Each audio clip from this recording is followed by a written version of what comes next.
The bottom of my sea is calm. Who would guess that it hides strange and playful monsters? My depths are still, but they sparkle with swimming mysteries and laughter. Today, I saw a sublime person, a serious one, a penitent of the spirit. Oh, how my soul laughed at his ugliness. He stood there with his chest puffed up, like someone holding their breath, standing in silence. He was weighed down by harsh truths, the spoils of his hunting, and his clothes were torn. Many thorns clung to him, but I saw no rose. He hadn't yet learned how to laugh or appreciate beauty. This hunter had come back from the forest of knowledge, but he looked gloomy. He had fought with wild beasts, but the wild beasts still looked out from his serious face. An untamed wildness still remained. He stood there like a tiger, ready to pounce. But I don't care for these tense souls.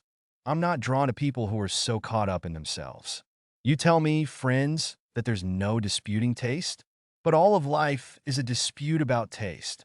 Taste is both weight and scale. It's what measures and what's measured. Woe to any living thing that tries to live without questioning what's weighty, what's balanced, and who decides. If this sublime person ever grows tired of his sublimity, only then will his beauty begin to show, and only then will I find him worth experiencing. Only when he turns away from himself will he be able to step out of his own shadow and into his own sun. He's been sitting in the shade for too long. His spirit has grown pale. He's been starving, waiting for something.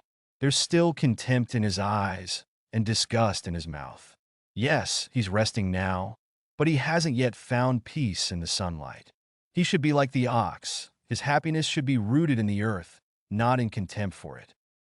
I'd like to see him as a white ox, snorting and lowing as he walks before the plow. And his lowing should praise all that is earthy. His face is still dark, his hand's shadow dances on it. His eyes are still clouded. His own actions cast a shadow on him. His deeds obscure who he is. He hasn't yet moved beyond what he's done. Sure, I admire his strength, like the shoulders of an ox, but now I want to see the eyes of an angel too. He still has to let go of his hero's will. He should aim to be more than just sublime, he should be exalted. He should rise up effortlessly, without will. He's tamed monsters and solved riddles, but he must also free those monsters and transform them into heavenly children. His knowledge hasn't yet learned to smile, to be free from jealousy. His overwhelming passion hasn't yet settled into calm beauty. His longing shouldn't end in exhaustion, but in beauty. Grace belongs to the generosity of the truly great. He should rest with his arm over his head, like a hero who's conquered his restlessness. But for the hero, beauty is the hardest thing of all. The passionate can't reach it.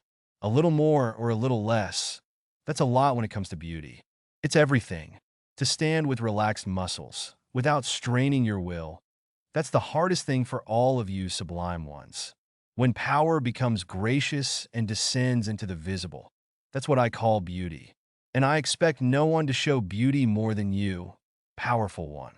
Let your goodness be your final conquest.